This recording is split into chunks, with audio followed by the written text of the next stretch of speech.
Hello and welcome to episode 166 of My Circus, My Monkeys. Once again, CUPA-HR has surveyed folks working in higher ed to figure out what's going on with our supervisors and our team members in relation to retention. In this episode, I want to focus on two of the recommendations by CUPA-HR based on these results, specifically to retain supervisors. So you and possibly your team members, if they also supervise folks. Whether you are supervising non-managerial team members or leading a team of supervisors, you need to assess and upgrade these areas if you want to retain your supervisors on campus, including increasing your own job satisfaction so you want and can stay. So stay tuned. If you've been listening to this podcast for a while, you'll remember that back in the day, we discussed the results of CUPA-HR's previous two employee retention surveys from 2022 and 2023. So I was pretty excited to see that they were gathering survey information for a 2025 edition.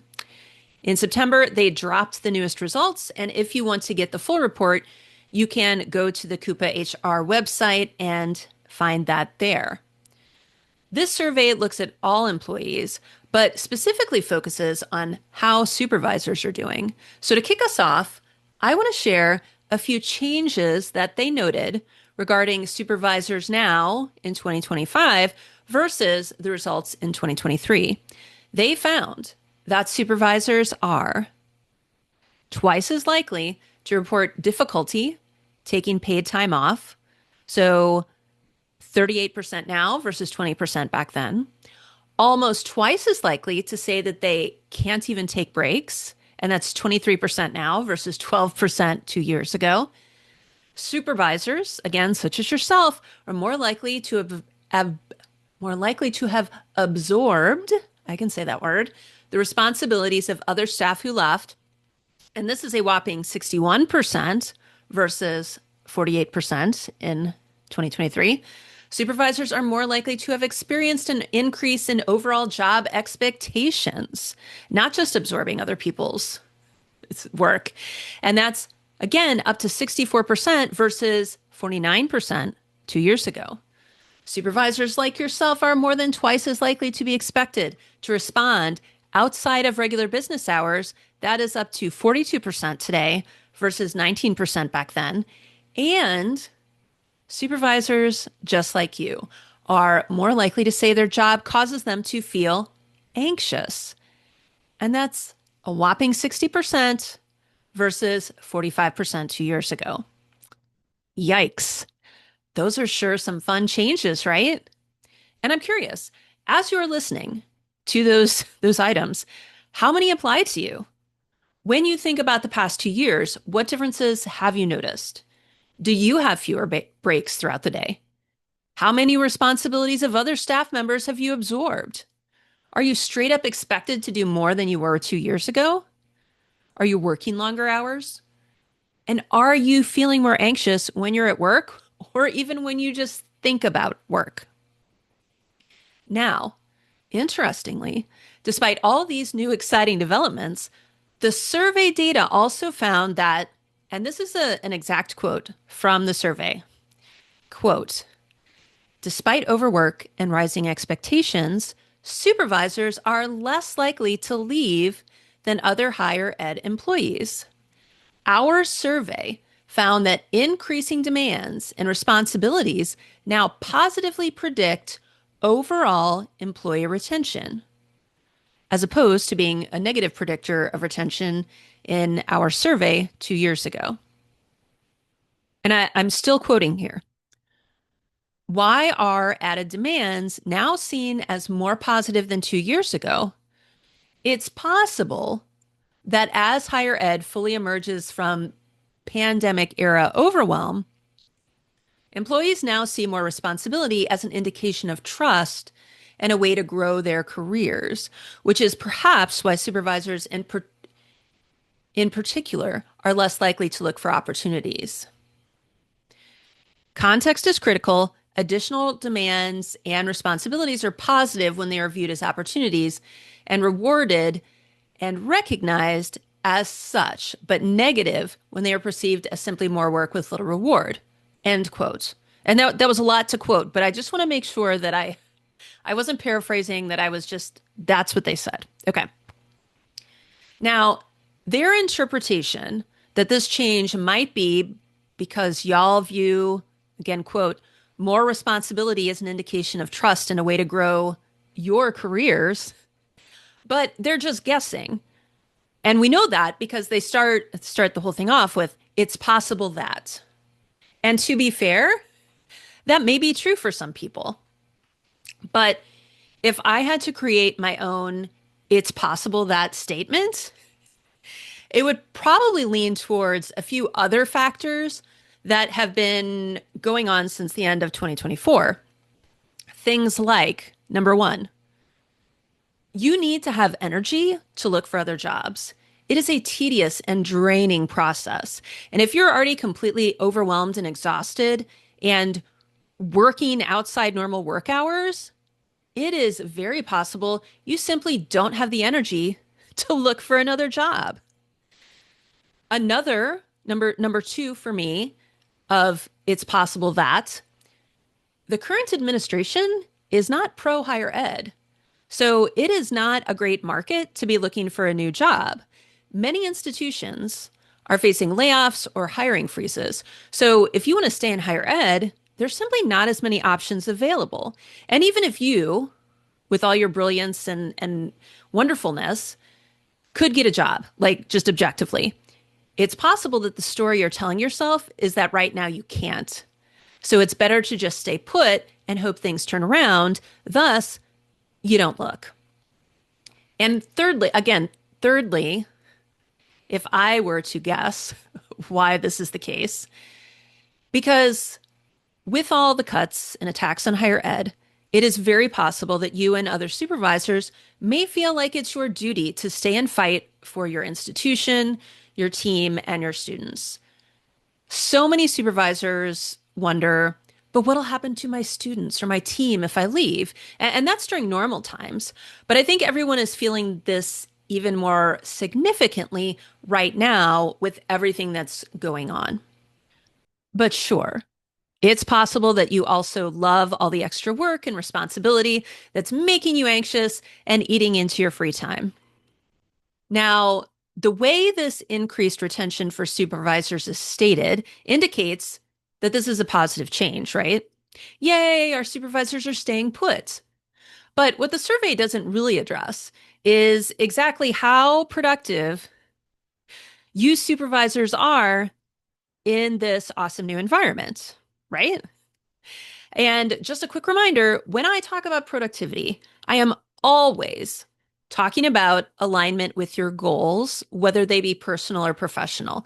So what I'm asking about right here is if you're so overwhelmed that you're anxious about your job and all the responsibilities and are overworked, yes, you may stay put, but are you being very effective? And if you're supervising other supervisors, are they being very productive? I would argue no, which is why the two suggestions that CUPA-HR proposes are so important. So let's dig into those now. The first suggestion is, this is quote, empower supervisors with the authority and resources to lead effectively. Supervisors need access to financial resources to thrive. They should not only be well trained, but also trusted with decision-making power around flexible work and staff support. End quote. Now, Alicia and I founded Strengths University because we knew back then that most supervisors do not get the support and training they need, that you need to be successful. And our mission has always been to educate, engage, and empower supervisors just like you.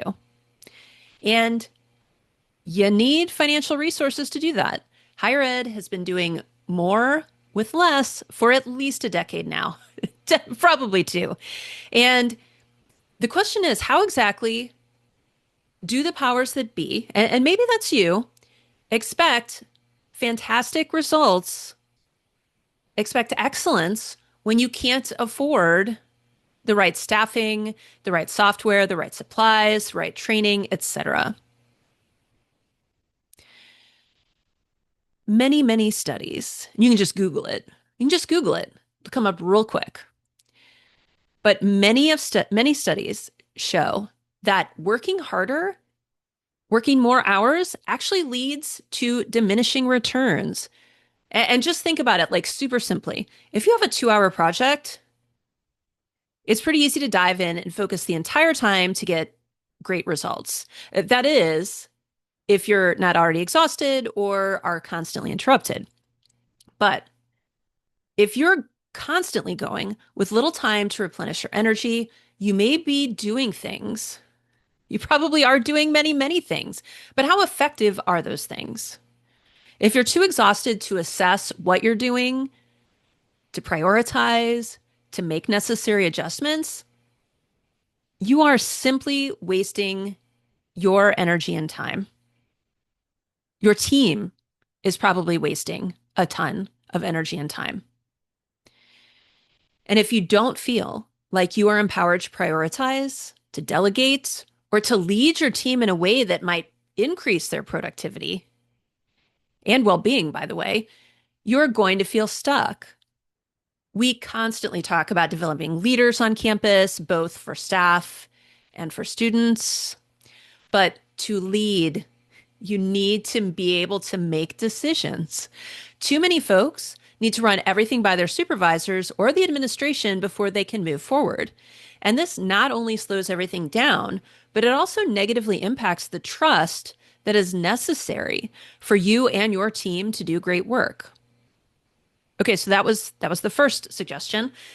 The second suggestion is, quote, reduce overwork and unrealistic expectations. This is a continuation of this quote. To avoid supervisor burnout, institutions must address workloads. When extra responsibilities are assigned, these should be treated as career growth opportunities rewarded with promotions and pay increases. End quote. Now, on one hand, these are both very solid suggestions that I 100% agree with.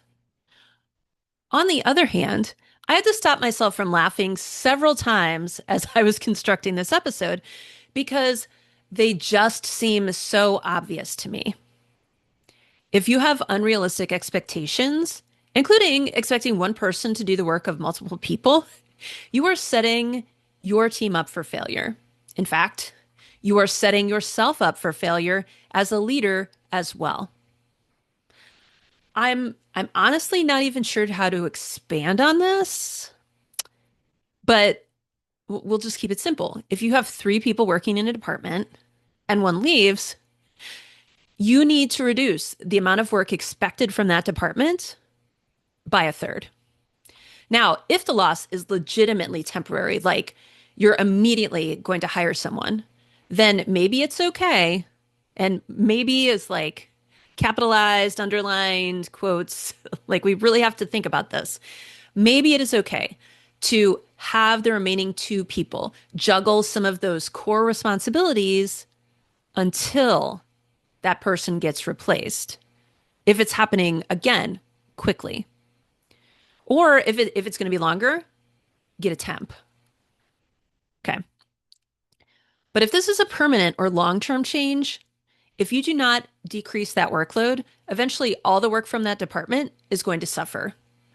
Not to mention the well-being of those employees. In this case specifically, we're talking about supervisors, is going to suffer, which means burnout. And again, we have a retention problem, including for you, if that's you, right? So I've spent a ton of time in other episodes talking about the impact of stress on productivity and well-being. And again, the information coming from the survey is now 60% of y'all are anxious about work. Huge problem. But I don't want to go into depth here about stress because I've already done that. Other than to say, if you, your supervisors, your team are constantly stressed, I guarantee you are not getting good work from yourself, from them, from your team. Nobody's doing good work. I'm sure there is a lot of busyness, but that busyness is not going to be productive. And again, if you go back to the research, you will see that working less typically gives you more effective outcomes, AKA higher productivity. So cutting back on those expectations and reprioritizing is going to get you better results than piling more work onto folks or absorbing more work into your own workload. I also want to expand a little bit on the last sentence of that second suggestion for a minute, which was when extra responsibilities are assigned, these should be treated as career growth opportunities rewarded with promotions and pay increases. Okay. And so I guess if you don't have a promotion for them or a pay increase that you can give them, we shouldn't do it. But let's think about the history of this. So back in the day, the idea of going above and beyond popped up as a way to show your employer that you're ready for that next level, that you want it. Folks who want to move up in the company go above and beyond so their boss would recognize their initiative and promote them or give them a raise, right? But the problem was that everyone started doing this. And as you know, there are only so many promotions available. In fact, in the survey, one of the main reasons people are looking for other jobs is because they want that promotion. So there's only so many promotions available and definitely only so much money for raises. So now you have everyone competing with one another for a limited, if not non-existent promotions, which normalized this above and beyond culture. And so now people who are just quote unquote doing the bare minimum are looked down on. Now, I've had many supervisors come to me frustrated that some team members, often this new generation, doesn't care about going above and beyond. Well, if someone doesn't care about getting promoted, or if they notice that going above and beyond doesn't actually get them anything, like a promotion or a better salary, why would they? Why shouldn't they or you invest this extra time and energy into your family, your friends, your hobbies, where you might actually get a decent ROI in terms of a better quality of life? Wouldn't it be simpler to have clear, reasonable expectations for everyone, then focus on making sure folks meet them? Are there a plethora of other things that would benefit the department or your students? Sure. But as leaders, you need to make sure your team has the resources they need before taking on more responsibilities, not after, when you and they are close to burnout. Again, that first suggestion is focused on supervisors having the resources they need. That includes you and your team members' time, energy, and well-being. So let's recap all this. In the new 2025 CUPA-HR Higher Ed Retention Survey, they found that supervisors are feeling more demands and responsibilities that have led to longer hours and more anxiety. The good news, sarcasm, is that this all seemingly has made supervisors less likely to leave your institution, probably including yourself. CUPA-HR's interpretation of this is that y'all might see more responsibility as an indication of trust and a way to grow their/your careers. But again, I think it might be something else. I think it might/probably has more to do with the fact that you're too bleeping exhausted to look for a job, given the current attack on higher ed in the political sphere. Not just the current attack on higher ed itself, but also many of the values that we hold so dear. Folks like yourself often feel like you need to stay and fight for your team and your students. Or you're just worried that because of all this stuff going on, there's just not as many jobs out there to get in higher ed. And again, recapping, CUPA-HR has two suggestions to help retain supervisors: empower supervisors with the authority and resources to lead effectively, and reduce overwork and unrealistic expectations. And again, I think we can all agree that those seem reasonable, if not a bit obvious. But now you have actual data, current data, to support acting on these. If you are a supervisor who doesn't feel empowered and or doesn't have the resources you need to be effective, like training, I'm here for you. If you are leading other supervisors and aren't quite sure how to move forward to give your supervisors what they need and to get support for yourself, I am here for you. The Supervisor Strengths Institute was literally designed to address all these issues. And if you're listening to this episode shortly after it dropped, we just finalized the spring 2026 cohort registration details. You can register you and your team members now to take advantage of our early bird rates. You can find the link to the Institute registration in the show notes. And if you're listening to this a bit later, you can get the current registration information in the show notes as well, using that same link. You and your team deserve to do great work, but you cannot do that by overworking. That's simply not how human brains and bodies are designed. So invest in yourself, invest in your team. That is how you get the results you want without the overwhelm and burnout. If you and your team need more support, please don't hesitate to reach out to me. You can find my contact information in the show notes. And until next time, stay strong.